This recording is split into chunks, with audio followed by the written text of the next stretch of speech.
வணக்கம். இன்றைக்கி நம்ம தமிழ் ஃபுட் சேனலில் புதினா புலவு எப்படி செய்கிறதுன்னு தான் நம்ம பார்க்க போகிறோம். புதினா புலவு இது ரொம்ப ஈஸியான சைடிஷ். இது கூட சிக்கன் கிரேவி, பன்னீர் கிரேவிலாம் வச்சு சாப்பிட்டிங்கன்னா ரொம்ப அட்டகாசமான டேஸ்ட்டாக இருக்கும். வாங்க இதை எப்படி செய்கிறதுன்னு நம்ம பார்க்கலாம். இப்போ புதினா புலவுக்கு நம்ம 100 கிராம் அரிசி அந்த மாதிரி எடுத்துருக்கோம். இது அளவு 1 கிளாஸ், ஐஸ் கிளாஸ் அளவு 1 கிளாஸ் அளவுக்கு நம்ம எடுத்துருக்கோம். இந்த 100 கிராம் அரிசியை நல்லா கழுவி 1/2 hour ஊற வச்சுருங்க. அந்த 100 கிராம் அரிசிக்கு ஒரு 2 மீடியம் சைஸ் பெரிய வெங்காயம் எடுத்தால் போதும். அந்த மாதிரி 1 கைப்பிடி அளவு புதினா, 1 கைப்பிடி அளவு கொத்தமல்லி, 1 துண்டு இஞ்சி, 7 பூண்டு பல் எடுத்துக்கோங்க. ஒரே ஒரு பச்சை மிளகா. இது ரொம்ப காரமாக இருக்கும், அதனால் நான் எடுத்திருக்கேன். அந்த மாதிரி நீங்கள் எடுக்கிற அரிசியில் 2 கிளாஸ் அளவுக்கு தண்ணி ஊற்றுவோம். அதில் 1 கிளாஸ் அளவுக்கு தேங்காய் பால் கண்டிப்பாக இருக்கணும். தேங்காய் பாலை மட்டும் நம்ம ஸ்கிப் பண்ணவே கூடாது. வாங்க ஃபஸ்ட்டு இந்த அரைக்க வேண்டிய இந்த கொத்தமல்லி, புதினா, இஞ்சி, பூண்டு அதெல்லாம் நம்ம ஃபஸ்ட்டு பேஸ்ட்டாக நம்ம அரைச்சிட்டு வந்துக்கலாம். இப்போ நம்ம அரைக்கிறதுக்கு எடுத்து வச்சிட்டோம். இப்போ இதோட சேர்த்து 4 முந்திரி பருப்பு எடுத்துக்கோங்க. முந்திரி பருப்பு உங்களுக்கு வேண்டான்னா நீங்கள் ஸ்கிப் பண்ணிக்கலாம். ஒரு 1.5 கரண்டி அளவுக்கு தயிர் இது அரைக்கிறதோடய சேர்த்துக்குங்க. நம்ம இதில் தக்காளி சேர்க்க போகிறதில்ல, அதோட புளிப்புக்காக தான் நம்ம தயிர் சேர்க்குறோம். தயிர் சேர்த்தா சூப்பராக இருக்கும். சேர்த்துக்கோங்க. ஃபஸ்ட்டு நம்ம இதை அரைச்சி எடுத்துகிட்டு வந்துடலாம். இப்போ பாருங்கள், நம்ம அரைச்சி எடுத்துகிட்டு வந்துட்டோம். இது அரைக்கிறதுக்கு எக்ஸ்ட்ரா தண்ணி ஊற்றணும்னு அவசியம் இல்லை. நீங்கள் தயிரில் இருக்கிற தண்ணியை வச்சு நீங்கள் அரைச்சிடலாம். ரொம்ப அதிகமாக தண்ணி ஊற்றிட்டிங்கன்னா இதை நம்ம வதக்கும் போது ரொம்ப கஷ்டமாக இருக்கும். அடுத்தது தாளிக்கிறதுக்கு நம்ம வழக்கமாக போடுற பட்டை, லவங்கம், அதை எப்போவுமே பிரியாணி அரிசியை கம்மி பண்ணும்போது இதோட குவான்டிட்டியையும் கம்மி பண்ணிக்கோங்க.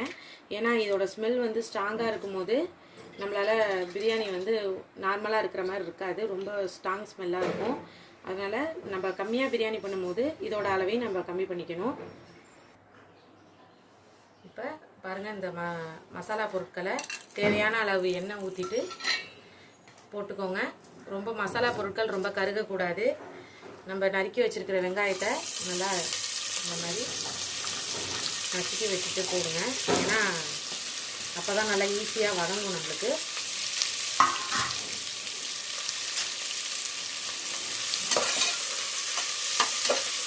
இதில் தக்காளி, புதினா, நம்ம கொத்தமல்லி எதுவுமே போடுறது இல்லாமல், ஏன்னா நம்ம சாப்பிடும்போது எந்த டிஸ்டர்பன்ஸும் இருக்காது, வெறும் ரைஸ் மட்டும்தான் இருக்கும் நம்மளுக்கு.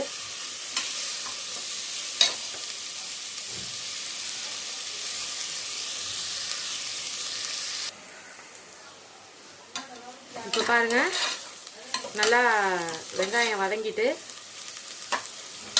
இந்த நேரத்தில் நம்ம அரைச்சி வச்சுருக்கிற இந்த விழுதை இதை ஊற்றி நல்லா வதக்கிக்கலாம். இதிலேயே வதக்கணும். நல்லா அந்த பச்சை வாடை போகிற அளவுக்கு நம்ம இதிலேயே வதக்கிக்கணும்.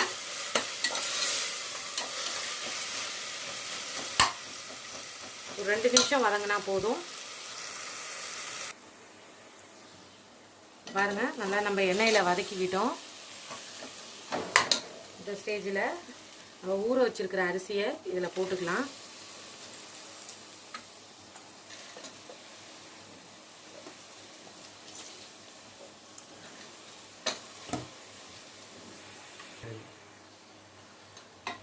இப்போ பாருங்கள்,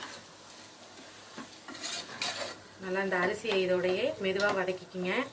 ஏன்னா நம்ம ஊற வச்சுருக்கோம். இப்போ இதுக்கு தேவையான உப்பு சேர்த்துக்கோங்க. நம்ம ஊற வச்சதுனால கொஞ்சம் பொறுமையாகவே கிளறிக்கங்க. ஏன்னா ரொம்ப அதிகமாக கிளறினா அரிசி உடஞ்சிரும். கிளறிட்டு இப்போ இதுக்கு நம்ம அளந்து வச்சுருந்த தேங்காய் பால், தண்ணி எல்லாத்தையும் நம்ம இதில் ஊற்றிடலாம். எப்போவுமே இது செய்யும் போது நீங்கள் ஊற்றுற 2 கிளாஸ் அளவு தண்ணினா அதில் 1 கிளாஸ் கண்டிப்பாக தேங்காய் பாலாக இருக்கணும். இதுக்கு அதை மட்டும் ஸ்கிப் பண்ண முடியாது. நம்ம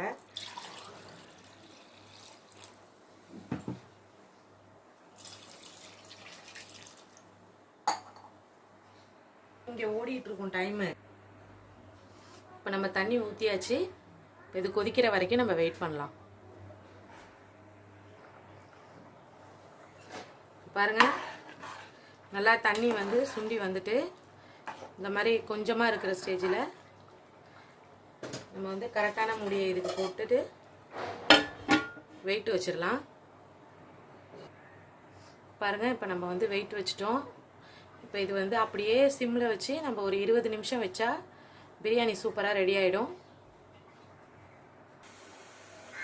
இப்போ 20 நிமிஷம் ஆயிடுச்சு. நம்ம இப்போ தம் போட்டதை எடுத்துடலாம்.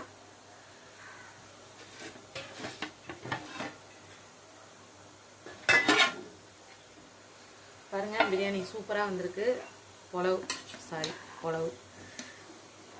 புலவு வந்து இந்த மாதிரி நம்ம தம் போட்டு செய்யும் போது அது வந்து நல்ல ஒரு டேஸ்ட்டில் இருக்கும்.